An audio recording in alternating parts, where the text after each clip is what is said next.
ये कहानी आपकी जीवन को बदल सकती है। खुद वो बदलाव करिए जो आप दुनिया में देखना चाहते हैं। विश्वनाथ पूरे गांव में अकेले पढ़े लिखे इंसान थे। एक स्कूल में सरकारी टीचर के तौर पर काम करते थे। बच्चों को शिक्षा देते देते एक दिन विचार आया कि क्यों ना कुछ ऐसा किया जाए जिससे दुनिया बदल जाए। क्यों ना पूरी दुनिया को सुधारा जाए। बस मन में आए इस विचार ने विश्वनाथ को रात भर सोने नहीं दिया। सुबह उठते ही वो गांव के सरपंच के पास पहुंचे और बोले कि मैं इस दुनिया को बदलना चाहता हूँ। सरपंच उनकी बात सुनकर हंसने लगा। गुरुजी, इतना आसान नहीं है दुनिया को बदलना। आप ये विचार छोड़ दें तो ही अच्छा है। लेकिन विश्वनाथ ने लिया था और इसी वजह से वो कई लोगों से मिले पर कोई फायदा नहीं हुआ। अब तो अकेले ही सामाजिक कार्यों में लग गए।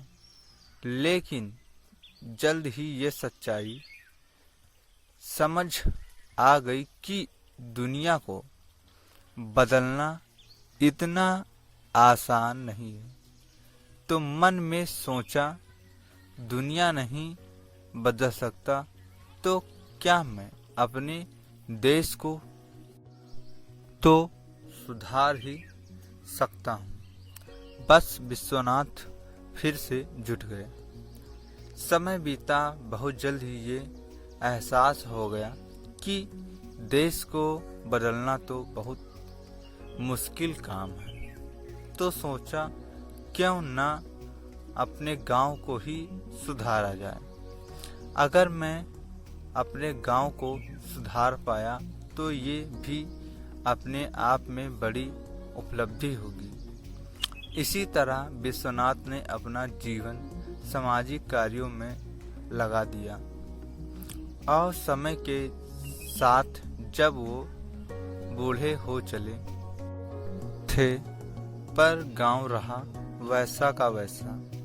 एक दिन सोचा कि पूरे गांव को नहीं बदला जा सकता तो क्यों ना मैं अपने परिवार को सुधारा जाए। समय और बीता, उम्र के साथ जब जीवन का अनुभव हुआ तो विश्वनाथ ने पाया कि एक काम जो आपसे आसान है वो है खुद को बदलना। उन्हें एहसास हुआ कि काश मैंने खुद को बदला होता तो मेरा असर मेरे परिवार पर पड़ता, फिर मेरे परिवार से पड़ोस सुधरता और फिर पड़ोस से पूरा गांव। इसी तरह पूरा देश भी सुधर सकता था और फिर दुनिया को बदलते देर नहीं लगती। मित्रों, महल कितना बड़ा और विशाल क्यों ना हो, लेकिन बनता तो ईंट से ही है। और इस संसार रूपी महल की ईंट हम लोग हैं। शिखर भी हम और नींव भी हम। खुद को सुधारिए, सकारात्मक सोच रखिए, फिर देखिए दुनिया बदलते देर नहीं लगेगी। तो ये कहानी आपको कैसे लगी कमेंट में हमें जरूर बताएं और हमारे चैनल को लाइक एंड सब्सक्राइब करिए और इस कहानी को अपने दोस्तों के साथ। जय श्री राधे राधे। फिर मिलेंगे अगले कहानी के एपिसोड।